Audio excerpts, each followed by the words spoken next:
En la tarde de hoy tenemos un momento literario muy especial porque vamos a hablar de lectura, por supuesto de literatura, pero también vamos a hablar de independencia, esta fecha que se aproxima, este 9 de julio que venimos celebrando desde toda la vida, desde que nacemos en el territorio argentino, pero que a veces hemos perdido el hilo conductor de esto que fue el proceso hacia la independencia.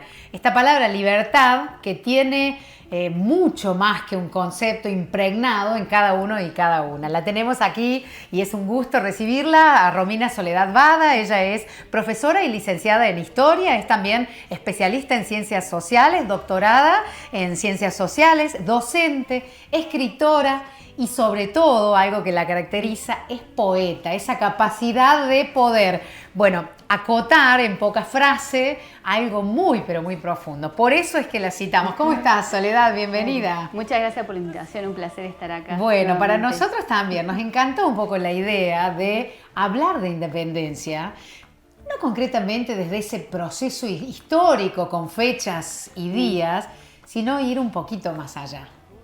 Sí, bueno, es una fecha muy importante, no solo histórica, sino de real importancia para nuestra historia y para este país. Sí, claro. Pensar que en 1816 las Provincias Unidas deciden independizarse de ese gobierno español, de los reyes españoles y de la metrópoli.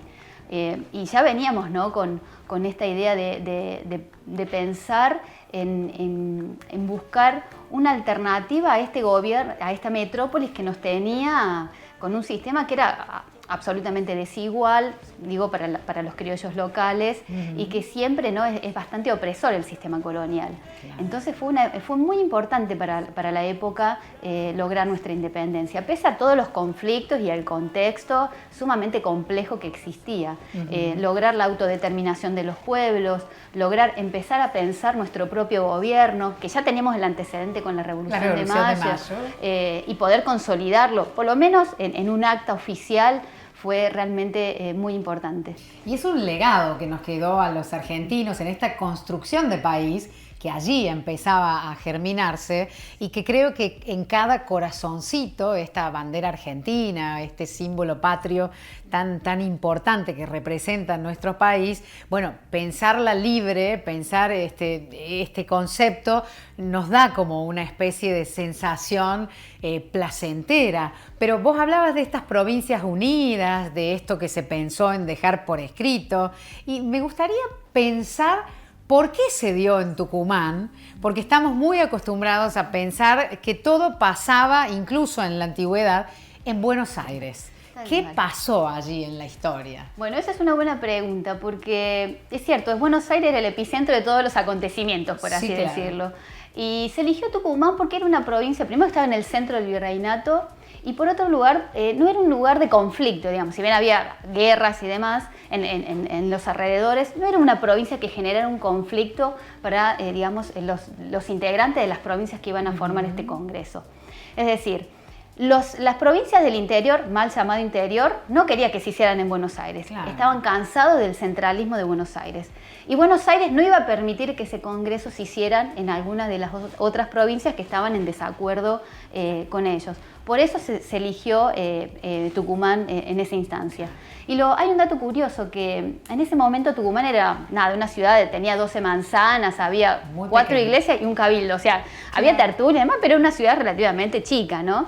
Y no había edificios públicos para hacer este congreso. Claro. Entonces una señora vecina, rica obviamente del lugar, decide ceder su vivienda, que en estilo colonial, muy linda, para que realizaran el congreso en su propia vivienda, que era doña Francisca Laguna, de Bazán de Laguna, y bueno, su esposo era Miguel de Laguna, muy importante, español, comerciante, y cedieron su vivienda al gobierno para Bueno, lindísimo destacar este gesto de una mujer, porque las mujeres a nivel histórico y a todo nivel, han quedado siempre olvidadas, ¿no? En la historia específicamente aparecen siempre los héroes o los próceres, los congresistas, todos varones, y parecía que estaban solos, ¿no? Que no había mujeres acompañando esta gesta y este acontecimiento, el mayor, el más importante para la historia de nuestro país. Sí, esa es una deuda que tenemos, digamos, con las mujeres de la independencia, que se está saldando de a poco. Hubo algunas mujeres muy importantes en la independencia. Estuvo Machaca Güemes, por ejemplo, que estuvo, no solo acompañó ideológicamente a su hermano, a Martín Güemes, sino que también estuvo en la lucha, digamos, o sea, era una soldada más, por así decirlo. Y fue muy importante para Salta, y vos ves que hoy tenemos un feriado nacional en honor a Miguel de Güemes, y no por ahí a Machaca, que era su hermana, que tuvo el mismo rol tal vez, y incluso hizo mucho más en el aspecto más social. Se le llama como la madre de los pobres, porque tenía un sentido de justicia social muy importante. Bueno, sé que por ahí en la actualidad el Estado está reconociendo a algunas mujeres, pero sí está esa deuda como...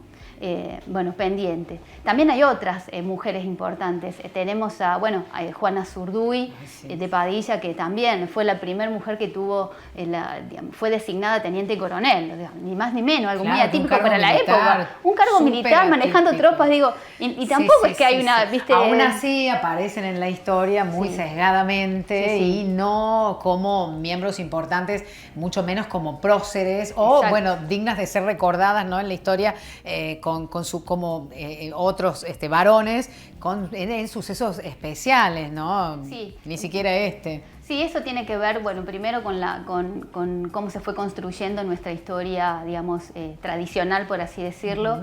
Pero hay que reconocer que el reconocimiento y la reivindicación de las mujeres en la historiografía tiene que ver mucho con esto, ¿no? Con empezar la perspectiva de género. Exacto. Que se va incluyendo. ¿Quiénes cuentan la historia, ¿no? Por eso nos encantaba una mirada no solo joven, sino súper abierta, y además con la sensibilidad, de Romina, que es una poeta, como yo lo decía, que les anticipo que en un ratito nomás vamos a hablar también de ella y de sus libros, pero me quería detener yo en esto de la libertad. Romina, especialmente en esta época, en este tiempo de pandemia, de encierro y confinamiento, de este estado de sitio que se llegó a mencionar y a dar, la palabra libertad ha estado muy cuestionada. Es como que la hemos recordado de golpe, ¿no? Y nos ha venido a tocar muy en lo profundo. Sí, para mí, a estos 205 años que estamos viviendo, hablando de la independencia y cómo la vivimos hoy, y a esta palabra libertad, yo la asocio mucho con la idea de responsabilidad. Creo que vos decís, todo esto que nos está pasando, ponemos en eje la responsabilidad. Creo que como ciudadanos y como Estado tenemos que poner la responsabilidad en nuestra soberanía, tanto social, política, cultural, la responsabilidad en la salud, la responsabilidad en la autonomía, ¿no? Que no siempre tengamos que estar dependiendo de otros países, la responsabilidad en nuestra propia libertad. Hoy más que nunca se siente esta idea de la falta de libertad, ¿no? Y creo que la gente y el propio Estado, tiene que gestionar o pensar, o como desafío, tiene que plantearse como desafío, ¿cómo cuidamos nuestra propia libertad? Y la palabra compromiso, ¿no? Y la palabra que también compromiso. se había olvidado. Esto con el otro, con uno mismo. Esto de la palabra, ¿no? De dar la palabra y sostenerla. Sobre todo eso, necesitamos, los argentinos y argentinas, que venga esa palabra que nos sostiene, comprometida, cierta, desde arriba, pero que nosotros la tengamos también para con ese otro cercano, porque pareciera, ¿no?, que siempre buscamos culpables afuera, fueron allá, no nos dieron acá, no nos cuidaron, no nos coartaron en alguna libertad para que entonces algo no sucediera. O sea, nos quejamos si nos la dan y nos quejamos si nos la quitan. Sí, es un panorama, bastante complejo, pero me parece que la responsabilidad y el compromiso debe ser un desafío constante a 205 años ya. 205 años. ¿Cómo ves, Romy, vos desde allí, desde tu mirada desde la historia, estas dos centenarios, que hemos no, porque ya algunos no, pero desde nuestros ancestros y ahora, esta transición que se viene dando de los seres humanos? ¿Qué cambios fundamentales hubo en las sociedades? Bueno, digamos que Argentina es un pueblo relativamente, digamos, inmaduro todavía, ¿no? Lo que a mí me gusta ver es que siempre estamos caminando hacia una mayor inclusión, estamos caminando hacia lograr, o por lo menos lo tenemos como desafío, ¿no? Hacia una mayor, digamos, oportunidades para todos. Bueno, la idea esta de la patria es el otro, ¿no? Esta idea de otredad que volvemos, digamos, a poner como relevancia, y el hecho de las reivindicaciones que le debemos no solo a las mujeres, por ejemplo, el contar la historia, nuestra propia historia desde otros lugares, con otras perspectivas, es decir, aquellos olvidados ponerlos en escena, escuchar sus voces, bueno, las reivindicaciones a nuestros pueblos originarios. Digo, hemos ido avanzando, pero también hay cosas, digamos, que no tan buenas que aún permanecen. Yo digo, las divisiones que tenemos en la actualidad, por ejemplo, las divisiones políticas, la famosa grieta que todo el mundo habla, que cola cada instancia de nuestras vidas, digo, ya existía, ¿no? En 1810 existía esa grieta. Los propios criollos ni siquiera se pudieron poner de acuerdo, bueno, ni hablar en el Congreso, sobre qué tipo de gobierno queríamos tener. Y las propias provincias, esa cosa de Buenos Aires y el interior. Bueno, ellos nos llaman el interior, claro. La verdad somos provincias, todas son las provincias de Argentina. Es tan actual, ¿no? Ese dicho, los del interior. Y eso es algo que heredamos desde nuestros inicios, digamos. Esas diferencias de concentrar todo en Buenos Aires, el interior quedar como simplemente algo secundario, no importante. Bueno, esas son las cosas por ahí un poco malas que, digamos, o que hay que revertir. Claro. Y que todavía romper algunas estructuras, ¿no? Acá lo decimos mucho, romper algunas estructuras, desaprender, bueno, para volver a construir, ¿no? Y es una sociedad que tiene que madurar mucho, sobre todo en nuestra propia identidad nacional y cultural, ¿no? ¿Qué significa ser argentinos para nosotros? Empezar a replantearnos. Uy, bueno, nos deja deberes, Romy, ¿eh? Sí, esta mucho. Pregunta que nos deja acá, bueno, anotala y empecemos a armar una lista, ¿no? ¿Qué significa ser argentino? ¿Qué compromiso asumimos con el otro, con uno mismo? Bueno, lindísima pregunta, hermoso tenerte en la tarde. Te digo a vos y les digo a todos que vamos a hacer una pausa cortita para que te armes un cafecito, algo rico, pero para que te quedes ahí porque la vamos a conocer un poquito más a Romina Vada, que hoy nos visita aquí en la tarde de Todo para Vos. Karina K. Método extensión de pestañas pelo por pelo.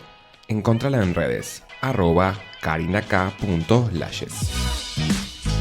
Yo cuido mi sonrisa en Mundo Láser, centro especializado en odontología y estética dental, con la tecnología más avanzada del país en láser, tomografías y toda la línea en implantes suizos que permiten rehabilitaciones complejas en el mismo día.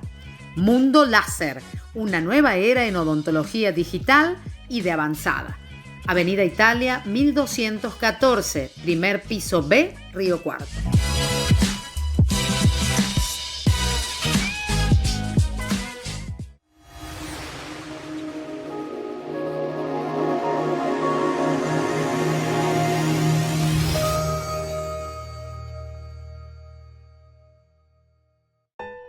El gobierno de Córdoba hizo entrega de 10 ambulancias 0 kilómetro destinadas a hospitales regionales del interior y al hogar de ancianos de Despeñaderos. De esta manera, continuamos dotando de recursos a los centros asistenciales en toda la provincia, sumando un total de 58 ambulancias. Las unidades fueron entregadas por el gobernador Juan Schiaretti, junto al vicegobernador Manuel Calvo y al ministro de Salud Diego Cardoso, a las autoridades de los hospitales regionales de San José de la Dormida, Jesús María, Belville, Domingo Funes, Corral de Bustos, Huinca Renancó, Santa Rosa Río Primero, Santa Rosa de Calamuchita, San Francisco del Chañar y el hogar de ancianos Elpidio González de Despeñaderos. Entre todos, podemos y hacemos más. Meg Nails, de María Eugenia Heller, distribuidora oficial y educadora silver de Mia Secret Argentina. Uñas esculpidas y belleza de pies. Te espera en Arturo Mevas 1029 Local 3, Río Cuarto.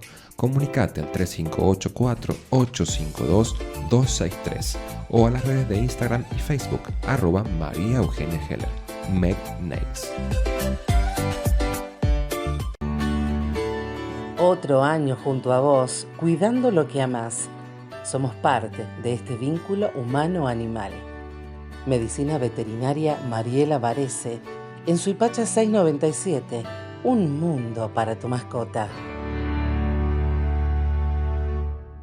Encontrá todo lo que buscas en Bartola Río Cuarto. Moda, diseño, accesorios, joyería, anillos y pulseras de plata 925. Recibimos todas las tarjetas. Bartola Río Cuarto, Colón 81. Seguinos en las redes. Ventas online al 358-4369-029. Dietética y almacén saludable a granel. Todo para una alimentación sana y variada. Productos aptos para celíacos, diabéticos y veganos. Seguinos en redes. A granel. Chile 94, Banda Norte.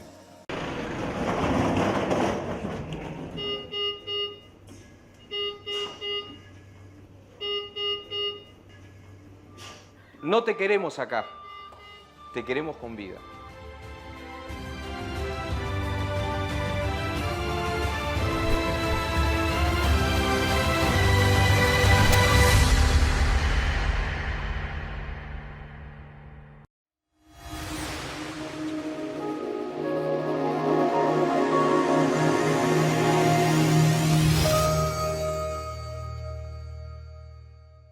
Para los que se están sumando a la tarde de Todo para Vos, estamos conversando con Romina Soledad Bada. Ella es profesora y licenciada de Historia, es también escritora, poeta. Hemos hablado hace un ratito nada más respecto a la independencia, pero ahora queríamos conocerla un poquito más a ella. Romina ha escrito ya 2 libros, en alguna ocasión los hemos presentado en nuestro programa. El primero fue Interser, 2018, y la tengo aquí para que me corrija si me equivoco, y Sense, que fue el segundo. En el 2019. En el 2019, una seguidilla increíble, y les cuento que ya está germinando, está ya por salir a la luz su tercer libro, que se llama Diván.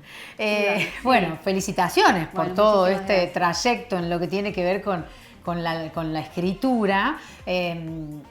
Comentar así rápidamente que el primer libro Interser, del cual bueno yo tuve el gusto de presentarlo aquí en el programa, como les contaba, Soledad presenta ahí algunas verdades, algunas cuestiones de la vida misma que aparecen como eso, ¿no? Como verdades que ha conseguido construir a lo largo de mucho tiempo. A lo largo de mucho tiempo. Sí, Interser para mí es el libro, siempre lo digo, ¿no? Es como la culminación de todo un proceso de vida, ¿no? En lo personal es un libro que amo mucho porque, digamos, sintetiza mucho todo, tiene poesías, ¿no? Desde que era niña hasta ahora. Entonces marca todo un trayecto, todo un proceso. Hermosa. Pero a su vez tiene poesías, digamos, que parten de la observación, del análisis, de la reflexión, de compartir experiencias con otro. Es un libro que pone, digamos, en eje la plenitud, de vivir bueno, los hermoso momentos con más tan felices. corta edad, digo, poder llegar a este libro, ¿no? Que como cuenta ella, bueno, es poeta y escritora desde que ha venido a este mundo, y por eso creo que ya puede contar con 3 libros. El tercero no lo conocemos aún, pero estimamos ya que va a ser muy hermoso como los demás. A mí hay algo que me asombra, y es que Sense viene a explicar cómo se hizo el primero, lo cual ¿no? Es como inversamente para los lectores recibido. Digo, cuando creíamos que lo teníamos, no, ella nos cuenta cómo llegó a esas verdades, lo cual él también es lindísimo. Sí, sabes que eso se dio sin querer, digamos. Mira. Porque yo digo, bueno, iniciar este camino de escribir mi primer libro, quería que fuese una linda experiencia. Entonces me enfoqué en que el libro tenga poesías, digamos, que muestren ese estado de felicidad, de plenitud, de disfrute. Y después me di cuenta, digo, cuando escribiendo Sense, me di cuenta que estaba escribiendo todo un proceso previo a ese libro, a esa culminación que había sido Interser. Y me encantó la idea, ¿no? De decir, bueno, empecemos de atrás para adelante y hacer este juego del tiempo en mi propia escritura. Porque Sense por ahí muestra más estos momentos de mayor angustia, ¿no? De esos vaivenes emocionales que uno tiene. Pero es una lengua viva lo que existe, ¿no? En estos libros. Y a la vez, para los lectores, son son como lecciones de vida de las que uno, bueno, puede sentirse identificada, porque son cuestiones de la cotidianeidad, de estas cosas que nos pasan a todos, o al menos esperamos que nos pasen, cuando son cosas lindas, por supuesto. Sí, mira, yo veo la literatura, se escribe en soledad, siempre pensé eso, digo, porque me pongo como ejemplo, ¿en qué momento escribo? Generalmente cuando estoy sola, no es que cuando estoy rodeada de gente. Entonces vivo la literatura desde la soledad, escribo desde la soledad. Y en ese momento digamos, la escritura se vuelve una profunda comunicación con lo que uno siente y es poner la condición humana en letras, por así decirlo. Diván tiene mucho que ver con eso. Ahí viene Diván, esto le quería preguntar y acá nos va a anticipar eso, ¿de qué se arma este diván que vas a presentar dentro de muy poquito, que desde ya dejamos esta puerta abierta para que vengas a hacerlo acá, pero para que más o menos la gente vaya comprendiendo por qué este título, Diván. Diván. Le puse diván porque, bueno, se dio en el contexto de encierro en todo el 2020. Fue una época en que, bueno, emocionalmente uno está, ¿no?, a flor de piel. Y sentí que todo ese año fue como estar revisándome, ¿no? Trabajando mis propias emociones. Fue como mi habitación, un diván. Sí, nos decían que había que ir hacia adentro. Había que ir hacia adentro, exacto. Y de ahí surge la idea de diván. Es un libro que nace de una escritura terapéutica, básicamente, del análisis, de la introspección, que va mucho más profundo y está muy cargado. Energéticamente ese libro está muy cargado. Es muy interesante, es un libro muy intenso. Imagino que cuando lo lean van a sentir toda esa intensidad emocional que sentí en el 2020. Seguramente lo van a poder notar en las poesías que seleccioné. Bueno, un libro que seguramente va a servir para contar esta historia, la que estamos viviendo, digo. Ojalá que más adelante sea historia. Es un gusto tenerte, Romina, aquí en la tarde. Bueno, los invitamos a ustedes a seguirla allí en sus redes para poder encontrar, bueno, algunos escritos que ella hace cotidianamente y, por supuesto, acercarse a Sense y también a Interser. Y muy pronto a Diván. Diván, déjame decir que Diván forma parte del equipo editorial Ediciones del Puente. Muchísimas gracias, Maximiliano Britos, ahí por darme la oportunidad, porque también es trabajar con otra editorial y ¿viste? Enfrentarse a nuevos desafíos como escritora. Y va a salir en la primera semana de agosto, va a estar disponible en todas las librerías. Buenísimo, vamos a tenerte aquí para que entonces sí, con libro en mano, ahondemos un poquito más en Diván. Muchísimas gracias, Romina, por compartir la tarde de Todo para Vos.